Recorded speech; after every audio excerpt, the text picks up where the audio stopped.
Bonjour à tous. Une jeune femme de 26 ans et sa mère jugées pour infanticide et tentative d'infanticide sur deux jumelles tout juste nées en 2020. C'est ce qu'examine à partir d'aujourd'hui la cour d'assises de Dijon. Elles sont accusées de meurtre et de tentative de meurtre par ascendant, une circonstance aggravante. Elles risquent la perpétuité. Une des avocates de la défense va plaider l'acquittement. Dans le volet judiciaire aussi, le verdict est attendu aujourd'hui. Celui dans le procès en appel de l'attentat contre le professeur Samuel Paty. En 2024, les 4 accusés ont été condamnés à des peines de 13 à 16 ans de réclusion. Des peines plus lourdes sont requises envers les 4 accusés. À Dijon, le syndicat Force ouvrière Justice fait retentir l'alarme à la maison d'arrêt. L'établissement pénitentiaire qui avait vu 2 de ses détenus s'évader il y a quelques mois alerte quant à la situation au sein de la prison. Dans un communiqué publié en fin de semaine dernière, pour les représentants du personnel pénitentiaire, le navire coule.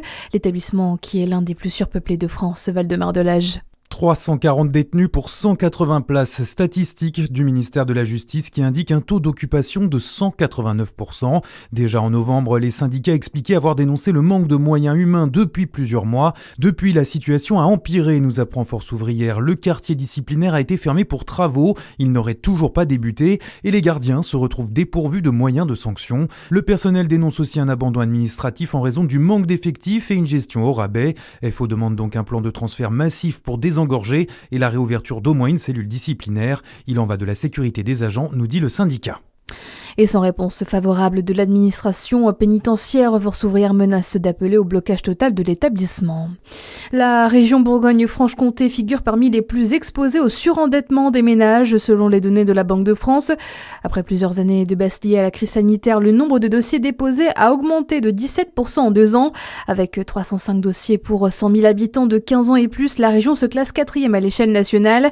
Le département de la Côte d'Or qui enregistre d'ailleurs la plus forte augmentation du nombre de dossiers remis, plus de 2% entre 2024 et 2025 et plus de 11% par rapport à 2023. Près de 20 000 écoles publiques disparues en 40 ans en France, selon les données du ministère de l'Éducation nationale.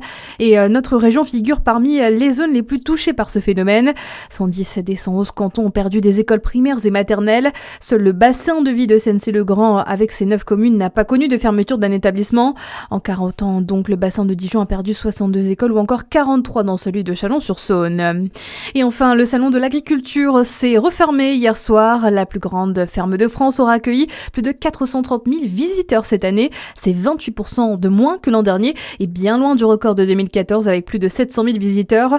Une 62e édition marquée par l'absence des bovins en raison de l'épidémie de dermatose nodulaire. Voilà pour l'essentiel. Très bonne journée à notre écoute sur Fréquence Plus.